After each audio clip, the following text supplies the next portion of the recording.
ทีนี้จะคาดหมายว่าคาดหวังกับสิเฮ็ดไปจนฮอดเดือน5เนาะ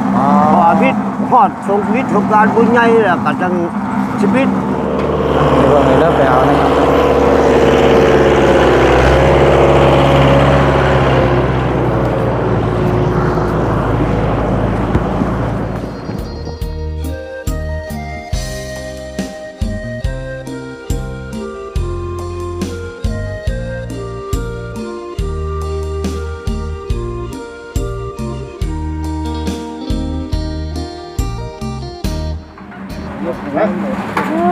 เอาวันนี้พี่น้องเนาะนี่แหละพี่น้องเนาะพลังคือสามัคคีเนาะพี่น้องเนาะใกล้แล้วเนาะถือว่าปีนี้นี่โอ้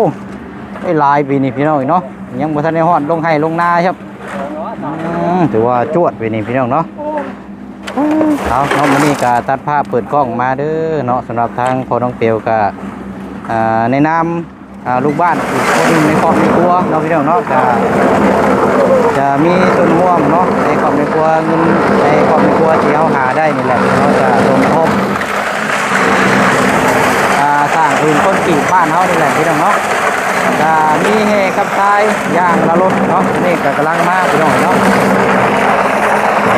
สบายดีแล้วสวัสดีพ่อแม่พี่น้องทุกคนเนาะเป็นเวลาการเที่ยงได้ก็จะกินข้าวได้นี่เนาะเนาะเอาเดียวเขาก็ได้แจ้งบอกลูกหน้าได้พี่น้องเลยตั้งกี่มาแบบผู้ไทยทั้งในบ้านเลยวันนี้กันแล้วก็พี่น้องเขาเนาะไปบอกนายในบ้านก่อนเนาะเอาที่กันก็ได้ว่ารถมันกำลังมาพี่น้องเลยอ๋อนี่เห็ด2 ลิตรอันนี้เนาะเห็ด2 ลิตรเอาเนาะโอ้โน่เลยเอาวางก่อนนะพ่อวางก่อนเนาะคักแน่เลยเนาะนี่พี่น้องเลยแล้วผมนำนี่เนาะเอาสบายดีพอเด้อมาแบบเขามาเซอร์ไพรส์ได้เขาไม่ได้แจ้งบอกล่วงหน้ามื้อเช้านี่พอดีแห่กับชายมาเขานี่แหละในครอบครัวเขาสมทบช่วยกันมีการเลยเนาะโดยแห่กับชายแล้วก็สิซื้อน้ำซื้อให้แล้วมาช่วยกินน้ำมาแล้วการแล้วรวมมูลค่าในบ้านโดยห้อมเพราะว่าลูกคนนี้ใช่ลูกคนนี้เนาะเพราะว่าเขาจะได้มีการย่องเขาจะเสริญให้อยู่ในผู้ที่มีการประกอบส่วนเนาะเขาจะเข้าไปตรงเขาเนี่ยนะเพราะว่าอยู่ในบ้านเขาสู้ชนน้ำกันนี่แหละเขาอยากได้เนี่ยเขาจะเที่ยวเขาเที่ยวแล้วเขาเที่ยวสะดวกไปสบายเนาะมันก็สะดวกสบายนี่แหละทีนี้จะคาดหมายว่าคาดหวังกับสิเฮ็ดไปจนฮอดเดือน5เนาะพอพิษฮอดสงพิษของการบุญใหญ่แล้วก็จังชีวิตเรื่องทางไปตรงเขาแล้วก็ลงหายลงหน้าไผมันว่าอีตามงบของเขาเนาะเก็บมาแล้วรุ่นนี้ก็เก็บนำไปไงมันต้นก็เป็น2ชุดที่2เนาะยิงใช้กับมือนั้นก็มีเบาเต็มท้องเสียแล้วเขากับเพื่อมาประกอบส่วนให้ทางในบ้านนี่คูณ10 ตนเนาะก็มาประกอบเด้อมือนั้นว่าเขาก็ยิงใช้ไปนี่เขานี่มีแต่เก็บมาซื้อเฮซื้อไส้เนาะคือว่าตอนนี้วันนี้เนาะบ่สิ่งน้อยเพื่อได้มาประกอบเฮไส้ในรถเนาะแต่ว่าก็ได้มาเลยนะพ่อแม่ทั้งอำนาจกับปกครองกันดีมุกดีใจนำที่ว่าลูกหลานพี่น้องบ้านเฮาที่มีความสมานสามัคคีเนาะผู้ร่วมกองร้องว่าเฮาจะสร้างบ้านเฮาในบ้านใหญ่กลายเป็นตัวเมืองน้อยเนาะเพราะว่าจริงใส่เพิ่นว่าอยากขยายพัฒนาเศรษฐกิจเนาะแต่ว่าบ้านเฮาสร้างให้เป็นบ้านพัฒนาเนาะแต่ว่าในนั้นเนาะมีแต่ว่าขอบขอบใจนำลูกหลานที่ว่าใจประกอบส่วนเนาะเป็นเทเป็นทรายบ่เป็นปูนบ่ก็แต่ว่าจะห้องก็จะได้ลดแต้มรายละเอียดเนี่ยเพราะว่าปีนี้ซ้ำนี้เนาะปีหน้าเขาก็ขยายเพิ่มไปเรื่อยๆถ้าเขาเฮ็ดได้หลายปีหน้าอีกคาดการ3 ปีไปเขาก็ฮอดได้ทางดำนี่เนาะเขาสู่ชนกันน้ำกันนี่แหละเปิดปีเปิดน้องเปิดพ่อแม่ประชาชนลูกหลานชาวบ้านโคกของเขาเพราะเรามีความพ่อแม่ของมึงมีความสามัคคีกับทางอำนาจปกครองก็ดีใจล้ำละลายเนาะวันนี้ว่านี่ก็ว่าก็จะพ้องกันว่ามันก็ภาคถึงบรรดาลูกหลานFCเฮาบ่อยู่ต่างประเทศหรือว่าอยู่ไทยไปหาเงินหาทองก็ทางอำนาจปกครองก็อยากให้มีส่วนร่วมบ บ่ละลายกับปูนละสอบ2สอบบ่เนาะมาซอยเขาในการสาประชาไทยปิดหลงเริ่มเล็กไปเท่านี้เนาะเพราะหาไม่ได้ยาวเข้าไก่ให้ได้ยาวไปเรื่อยๆคาดก้าวว่าปีนี้ใช้ไม่ได้อยู่1,000 กว่า1,000 ปลายเนาะ1,000 ปลายเมตรตกอยู่ประมาณรักกูว่าเนาะว่าคาดเขาเก็บเงิน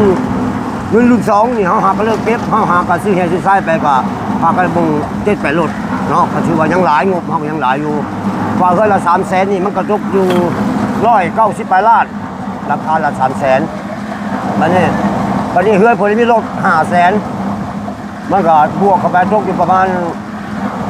ผู้ไปไทยเนาะ650,000ผู้ไปไทยที่ว่าบ่เฮ็ดน้ำมูแต่ว่าบ่ได้ใช้ให้งานมีเอาเงินมาประกอบส่วนเพราะว่าเก็บรายใช้หลังคาละ1,000 บาทเนาะผู้ไปไทยหันถ้าบวกใช้กับเงินข้างไปข้างแต่ปีก่อนจะเฮาก็ได้นำเอาเพราะว่ายิงใส่มีคนสามัคคีเขาว่าแล้วไปเลิกกับผู้อื่นแล้วก็เป็นอย่างให้ผู้อื่นเนาะให้ประชาชนผู้อื่นเพราะว่าเฮาเฮ็ดหยังเฮาเฮ็ดเจ้าคนใจก็ได้ก็บ่เข้าใจเลยก็บ่ได้อยู่ซะเลยนี่ คนซอยกันเนาะ แม่นมาซอยกันแต่ว่าบ่สิสิด้วยกันแม่นได้เฮ็ดซอยประชาชนแต่ละมื้อเนาะเพราะว่ายิงใส่ประชาชนก็ยิงใส่อำนาจกับปกครองเป็นหลักเนาะนั่นเชื่อว่ามันทางแคบทางหยังบัดเฮาบัดได้คือได้มั่งหัวมั่งออกเนาะหัวเพราะว่าเฮาจะได้ระดับทางนี่ให้ได้6 เมตรไปนี่ไปฮะไปนี่แต่ว่าวิทย์บางกวางไปพาห้องสีไปพุ่นเขาจะเอาระดับ7ครึ่งละเมตรครึ่งละ3 เมตร 50บัดนี้ทำให้ได้7 เมตรออกไปหาปากทางใหญ่เนาะหน้าทางเนาะ ไปเบิ่งแห่ทรายก่อนเนาะพ่อเนาะ จ้า เดี๋ยวจังคุยน้ำกันอีกเนาะ จ้า เดี๋ยวคนแรกเพราะว่า เรื่องห้องเลขาก็จะหอดไปเลย อ๋อ ไปมอบ บ่ มอบจ่ายเลย เดี๋ยวเอามาได้ใช่ไหมเด้อ จ้า อ่ะเนาะไปเดี๋ยวเพิ่งก่อนแห่ทรายก่อนเอาเนาะเดี๋ยวจังน้อยจังกินน้ำพี่น้องเลย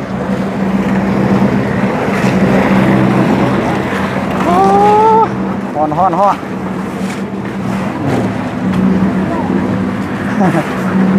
ใครอยู่มื้อนี้มันบ่แดดปานใดเนาะมันครึ้มมื้อนี้พี่น้องเอ้ยฮะบ่จังน้อยก่อนเอาตัวนี้ก่อนก็ได้เอามาโลดหน่อยนี่ถามทางไงเพิ่นนี่ละเอาลงใช้ไอ้เดี๋ยวอันเตรียมร้อยเฮาวางไว้ก่อนบ่เดี๋ยววางไว้นี่ก่อนก็ได้เนาะใส่ถุง แม่น อ๋อเดี๋ยวเอาสบายดีนะเด้อ สบายดี อันนี้ก็ผู้กันสิว่ากับผู้บริหารเนาะเบิ่งแย่งซอยกันอุ้มประกอบส่วนหลายสิ่งหลายอย่างและเบิ่งน้ำกันเนาะ จ้า เอาแห่เข้ามาก่อนบ่หรือว่าทราย มาไว้บางนี้เพราะว่าตัวนี้สิเอาไปหั่นนะมันใกล้สิเบิดแล้วเอาไว้พุ่นไก่พุ่นสิใช่บ้างหั่นใช่ โอ้ถือว่าไวแหละนะบอกชั่วโมงเดียวนึงเจ้าเคยไปเอาอยู่ใส่ อยู่เนี้ย มาเกือบบ่ทัน ทางเวนาซ่าอยู่นี่ โอ้ มันมีบนเขากองดินให้หั่น ไวเดี๋ยว คืออยู่สวน เนาะ มันก็โดนเติมแล้วเนาะเขามาไว้หั่นเด้อทางเวนาซ่า ตัวาหลังใหญ่เนาะติดคาราเวลเลย น่าจะเต็มสวนเลย เพิ่นก็ว่าถ้าง่ายเพิ่นก็ลดราคาให้น้ำเพิ่นว่าเพิ่นประกอบส่วนตัวนี้น้ำตามที่เพิ่นคุยนะแต่ว่าอันนี้แห่น่ะ2 ล้าน3แสน2 ล้าน3แสนกีบก็สิซ้ำกันกับตัวนี้ได้หน่อยเนาะ เพิ่นได้มาส่งนี่ก่อนใช่ดิ ทรายนี่ล้าน3แสนกีบ โอ้ที่ว่าหลายกว่าตัวนี้เนาะแต่นั้นล้าน1แสนแต่น่ะ หรือว่าล้าน1แสนบ่เนาะ เดี๋ยวจังถามถ้าง่ายเพิ่นอีกทีนึง เดี๋ยวมันชวนได้ตัวนี้ต่างอยู่คือหลายกว่าเขา ถามเบิ่งกันเนาะเดี๋ยวเบิ่งเอาเพิ่นเอาแห่ลงก่อนเนาะเดี๋ยวจังจดรายละเอียดบอกทางเพิ่นบอกนำกันอีกทีนึงเพราะว่าย่านฝนตกแล้วมื้อนี้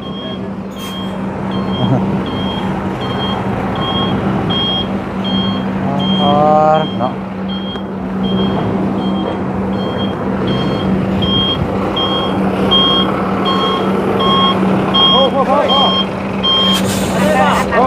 ฮะ เอาเอ็ดดูเด้อ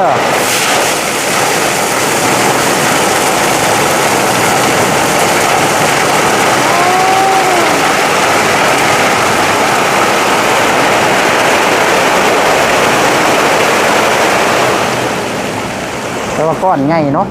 ครับแล้วมันแน่นเลยไอ้คนน้อยนั้นกอตะปูโดนแล้ววันทางนี่ตัวนี้ทางคนหนามาเป็นพิเศษนะตอนใหญ่แล้ว ก้อนใหญ่จังสิงามเนาะเห็ดทาง ได้ต่อผมได้ใช่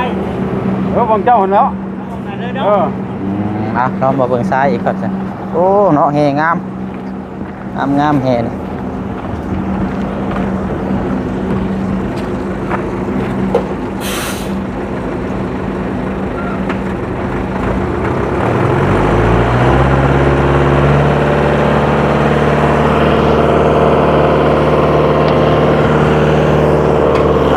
เริ่มไปเอานะครับ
ติดแน่นเนาะ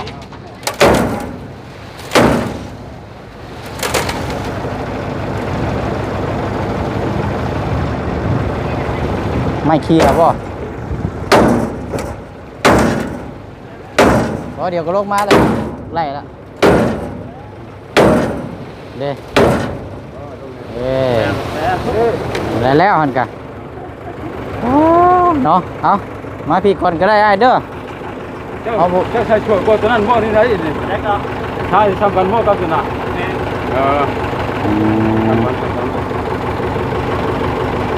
เดี๋ยวว่าใส่ช่วยกูเก่านะ สวดเลยนี่ คือว่าคือลายพวกเก้าบ่ สวดจนเหีย ทำรถสดหมูแน่น เลยเอ้าเนาะเรียบร้อยพี่น้องเนาะก็มีแต่ว่ารวมรายยอดเดี๋ยวเฮาสิโอนให้เด้อ จ้า เอาโอนเอาก็ได้เนาะ ได้ก็ไล่ปกติตั้งสอยเรือกันเนาะสัมมาให้เพิ่นนี่แหละ ล้าน100,000เนาะ ล้าน100,000เพิ่นหาล้านชั้น 2 ล้าน ล้าน3แสน แห่นี่2,300,000เนาะแล้วก็ ตัวนี้ล้าน ทราย 100,000 1ล้านกับ100,000กีบ เจ้า ก็ได้เป็น 3 ล้าน4เนาะ 3ล้าน400,000เอาใช่ไหมเดี๋ยวเฮาสิโอนให้เด้อโอ้เย็นเนาะมื้อนี้ใครอยู่ เดี๋ยวมาแห้งขึ้นมันโอ้ยแห้งเลย อันนั้นมัน ชวนพี่เว้ยมึงน่ะ ไปเลยน่ะเนาะ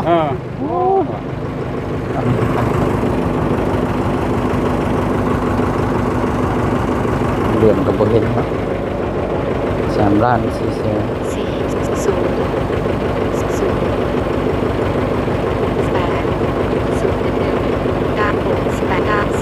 ใส่ตั้งสอยเรือกัน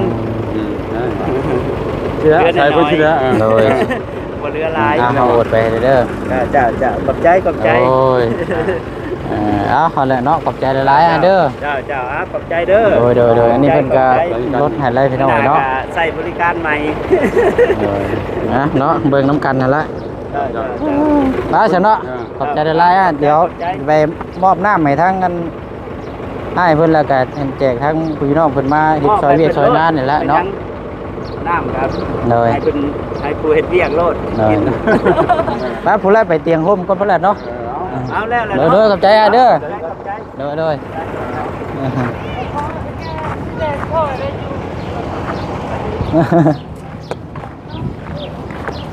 ที่เราขายแบบร้านตามรักก่อนนะรุ่นพิเศษอ่ะ เพิ่นเขาไปถามแล้วว่าสิซอยทางแล้วก็เลยโอ้สิอ้ายสิรถให้เราอ่ะเหลือ แล้วก็ขาย2,500,000แต่ก็เอาขาย2,300,000 ลดราคาให้เนาะไปลาย คนให้ชาติบ้านๆเขาอยู่แล้วก็เดี๋ยวมาเทียมมา บ้านไกลเหินเคียงเนาะสิว่ากันต่างซอยกันนั่นแหละ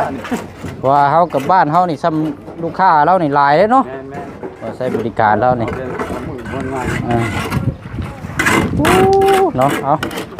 ล่างล้อแล้วยังสองพี่กันเด้อ กินน้ำกินในก่อนเนาะ นักนายก่อนจังเมื่อมากินข้าวจะมาใหม่เดี๋ยวมาได้มื้อนี้เดี๋ยวมาได้ไป2-3 โมงจะอยู่เข้ามากว่ามาเฮ็ดให้มันได้ วันนี้รอบเช้าบ่ ล่างนี่ กินข้าวยาฝนตกบ่นี่ ทำมันตุ๊ก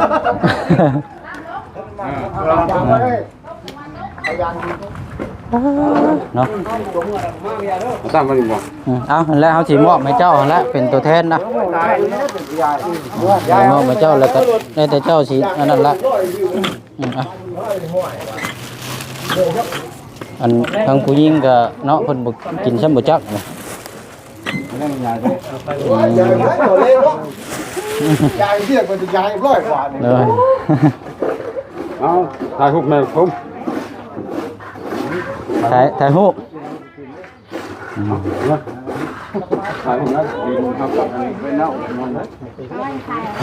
เดี๋ยวให้ทางน้องเปียวนี่ก็ได้เนาะ นั่นเนาะ เอาทางนี้ก็ได้เนาะ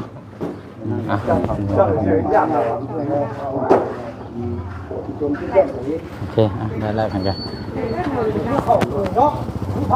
โอ้ขนาดนี้ มันก็สมทบพี่น้องเนาะอันนี้ก็ในส่วนตัวในครอบในครัวของทางผู้เชี่ยงเองเนาะแต่ว่าส่วนอีกส่วนหนึ่งก็คือทางอันในบ้านเพิ่นก็จัดแจงอีกทีนึงแต่ว่านี่ทางในครอบในครัวเฮาอยากซอยเนาะก็คือปรึกษากันนั่นแหละอยากซอยเพราะว่าเฮาเห็นกันอยากให้มีถนนบ้านหนทางคือหมู่คู่เลยพี่น้องเนาะไปบ้านอื่นเพิ่นนี่โอ้ยทาง มาสะดวกสบายเนาะ เป็นแต่ทางบ้านเขาเจ้างาม แม่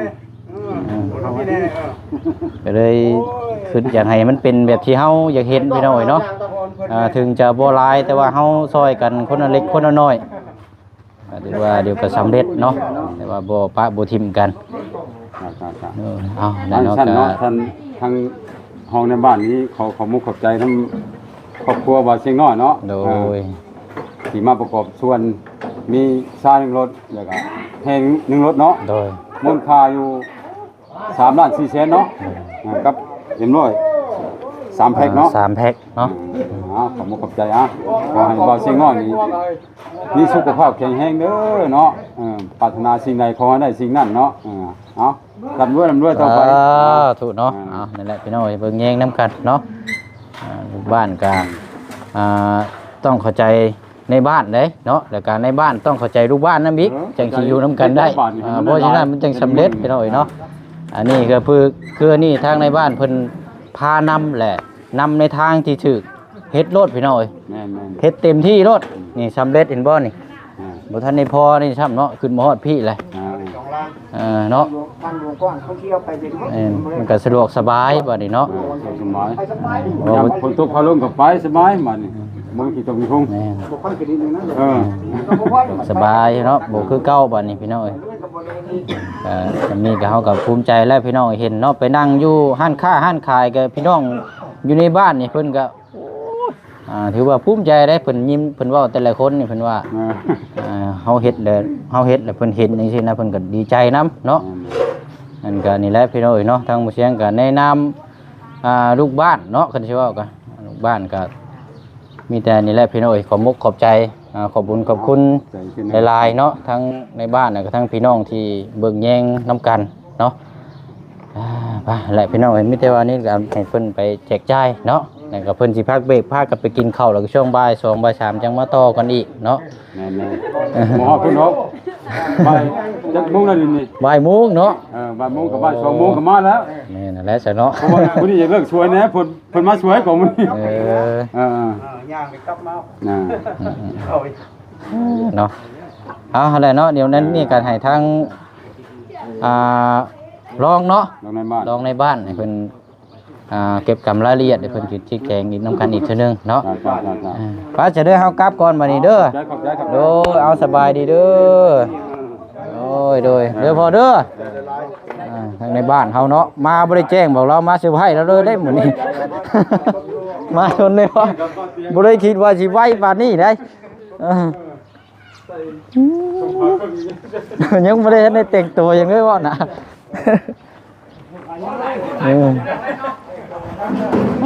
เนาะจากดีกับพี่น้องเลยผู้ไล่M100ผู้ไล่อยู่ในผู้เด้อแจกจ่ายกันเนาะไปเนาะเด้อไปM100มาอีกรอบนึงเนาะ ไม่รอบบ่ายแบบนี้ก็ได้รอบเช้ามัน รอบเช้าเนาะเพิ่นเฮ็ดสองเลนบัดนี้เนาะเฮ็ด2เลนพี่น้องสิมองพุ่นเพิ่นสิเฮ็ดท่อลงไปพุ่นเนาะเอาเนาะก็จะบ่ได้เลาะลงไปพี่น้องเนาะเพราะว่าทั้งบ่เตียงก็ได้ถ่ายขึ้นโดนแล้วก็ถ่ายพี่น้องเบิ่งแล้วก็น่าเนาะมื้อนี้ก็ทางบ่เสียงนี่ยังมีส่วนร่วมนํเนาะพี่น้องเนาะยังมีส่วนร่วมคือว่าในครอบในครัวเฮานี่แหละพี่น้องเนาะก็เงินได้จาก YouTube คือบ่เชียงถ่ายทำอัปเดตคลิปก็ส่วนแบ่งจำนวนนี้ก็มาแบ่งให้นี่แหละเนาะถือว่าเป็นอีกกำลังใจหนึงพี่น้องเอ้ยให้กับซ้ายย่างละรถเนาะก็ติดตามเบิ่งนํกันอีกเนาะพี่น้องซอยกันไปเรื่อยๆพุ่นแหละเนาะบ่ปะบ่ทิ่มกันเนาะเอาเห็นแล้วก็ภูมิใจแล้วพี่น้องเนาะอันนี้คือทางเฮาซอยส่วนโตแล้วก็อีกจำนวนหนึงก็เพิ่นก็เก็บอีกแล้วพี่น้องเนาะแต่ว่านั่นก็เป็นอีกเก็บแต่ว่านี่ทางบ่เชียงนี่ซอยอีกต่างหากเนาะก็รวมมูลค่าก็3ล้านกับ400,000กีบเนาะพี่น้องเนาะแล้วก็มีน้ำมีในเนี่ยมาแจกจ่ายพี่น้องนำพี่น้องเนาะไปเนาะพี่น้องเนาะมีแต่ว่าทางบ่เชียงก็สิได้ล่ำลาพ่อแม่พี่น้องไปก่อนบัดนี้พี่น้องเนาะอันนี้ก็ทางบ้านเมืองเฮาซอยกันแล้วก็ทางภาครัฐเพิ่นก็ซอยอีกจำนวนหนึงเนาะเพิ่นก็ซอยมาเรื่อยๆเนาะพี่น้องแต่ว่าเฮาก็ซอยกันคันอยากให้ได้คันอยากให้งามก็คือเฮาเว้านะพี่น้องเนาะเบิ่งแย่งนํกันเนาะไปเนาะอยู่ดีมีแฮงร่ำรวยเบิดสุขุสุคนสบายดีเด้อพี่น้องเด้อบ๊ายบาย